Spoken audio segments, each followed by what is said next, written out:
Yeah, Adam and Theo from the Hertz. Welcome. Sorry, from Hertz. We were just talking about that literally a minute ago. Show. It's so hard when you're just called Hertz and not the Hertz for thicky presenters like me to get my head around. You can call us the Hertz. Yeah, can we call you the Tim? Oh, yeah. In that case, it'll all work Yeah, you out. can. That's good. I quite like that idea. So, how you doing? You've been out touring a lot recently. Where have you just come back from? We were in Germany last week, and we've done a whole festival run this summer, like probably about 20 countries or something. So it's great. Went to Latvia, Estonia, Poland, amazing places. Yeah. So this is the interesting thing. I follow you on Twitter, and you're always in Russia or Eastern Europe, aren't you? You spend a lot of time over there. How come that happened then?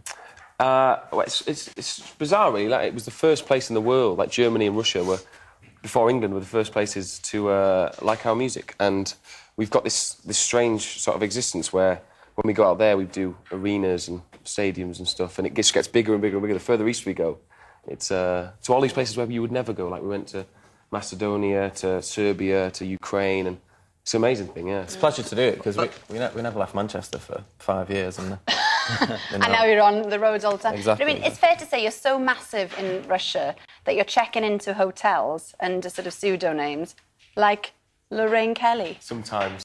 Know about this? Don't know. Maybe we should start using different ones. I'm going to use yours soon. The Tim. Do it, yeah. The Tim Lovejoy. Yeah. I'm not very well known in Eastern Europe. No. And then just like destroy just to write stuff on the walls, and then Tim Lovejoy's running through the room.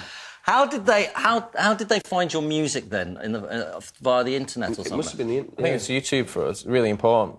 We made a video for 20 quid in Manchester a couple of years ago, and it's had like 20 million views, and it's really got us around the world. So do they buy a lot of records in Eastern Europe? Yeah, well, I think it's more of a live thing for them. I think the concerts are so big, and because the industry's in a tough way anyway, but the further out you go, they value the live performance a lot more. So which is a great thing, because you can consistently go back and stuff. We went to Taiwan as well. Did you? Yeah, which was amazing. Like that kind of... When you further you go there, and Kuala Lumpur and stuff, it's... yeah. How big are the audiences you're playing to? Sorry, Alex.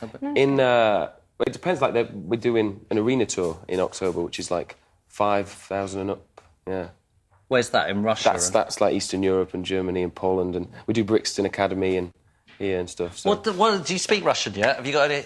No, I worked out that you only need to know 5 words in each language, and you can conduct or pass yourself off. Okay, so in Russian, what's the 5? It's like obviously yes and no, and then really, and then definitely. And then maybe. So by the tone of someone's voice, you can kind of tell what they're saying. So they go "da da," and you go "definitely." So it kind of works out, yeah. So I mean, you're all over the place, on the road. And we mentioned you did Glastonbury. What's been your festival highlight so far this I think summer? that was the big one for us. Because that, as a band, can you grow up dreaming of doing something like that? So all the UK ones were really good for us.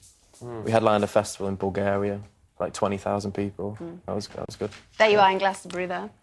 I've Bad very hit. smart, always I had a very stitch smart. at that point. Did you have a you had a stitch? When was the decision made that you were going to dress up smart for the or have you always We dressed like went that? for a job interview and our house got burgled and they stole all the rest of our clothes. I work in a bank and I've just kind of got it. Okay. We did it for a while. We were on the dole for like 4 years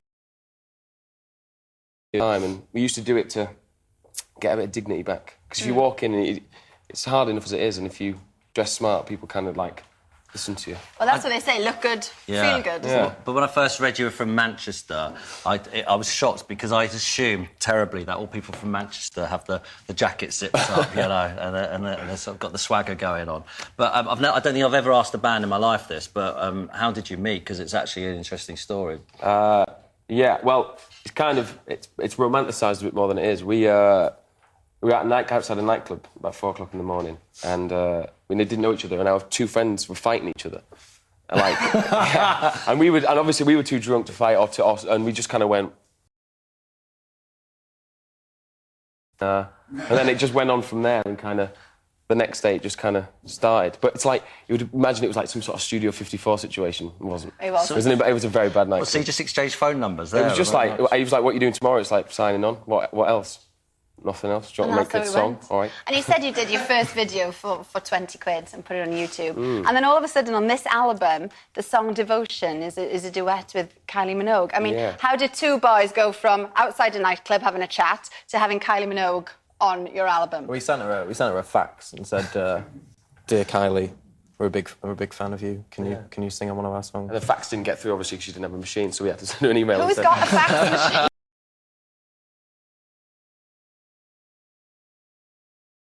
It, and we felt there was this like space for her, just only her, because we loved her so much, and we kind of got the guts together, and then just sent her an email. And she got back, and it was this bizarre end to the story that she did it. So it was great. No, So it does when are you sound going to great. write new material then? When's that happening? We Have just you started. written Actually. it? We're getting on the train now. We're going back to do some in Manchester now. So We kind of thought maybe just make one album, Blaze of Glory, disappear to Russia, but it's kind of not worked out that way, because now everyone's like, when's the next one? So We've had a tweet here actually asking if you are planning a UK tour. That's from Dooley Mama.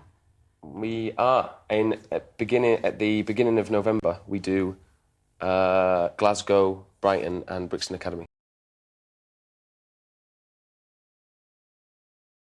5 words there. Yeah, but I mean, it's probably still use the same one. I read recently that you said the reason why you haven't written any new material is you're not miserable enough yet. No. Is that the reality of writing? You've got to be a bit depressed. it's not, when you're on tour, it's difficult to write music. We feel because most of the time you're just having a great time, so you kind of forget about that part of your brain. But I think now we're starting to kind of get itchy feet. So You kind of need it, and you do need it. Like it is a product of.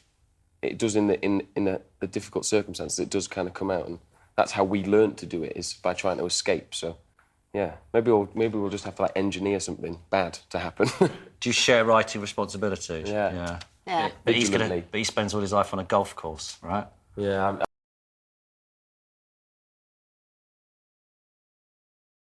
back around for me.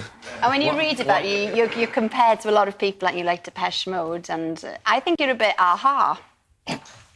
Which is a good thing. I love Upset that. our guest, Alex. What do you mean? Nothing wrong with aha, is there? What upsets you? Which comparison? What upsets us? Aha, probably. Oh, be quiet. Stop stirring. It's funny for us. I think we get make pop music. It's electronic, so the obvious ones always come up. But it's Depends where you go. Like in the Ukraine, I think we're like the next Backstreet Boys or something. that kind of. And then you go to another place and we're Depeche Mode or You're whatever. not Backstreet Boys, are you? No. No, I kind of like to think we were like Malcolm and Wise. if Yeah, they'd made that's music. what I'm going for. Yeah, Morecambe Wise. Yeah. That's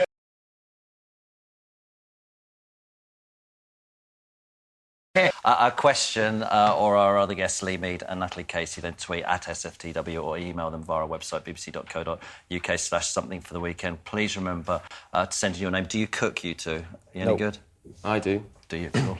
Here we are. We'll see how good you are later.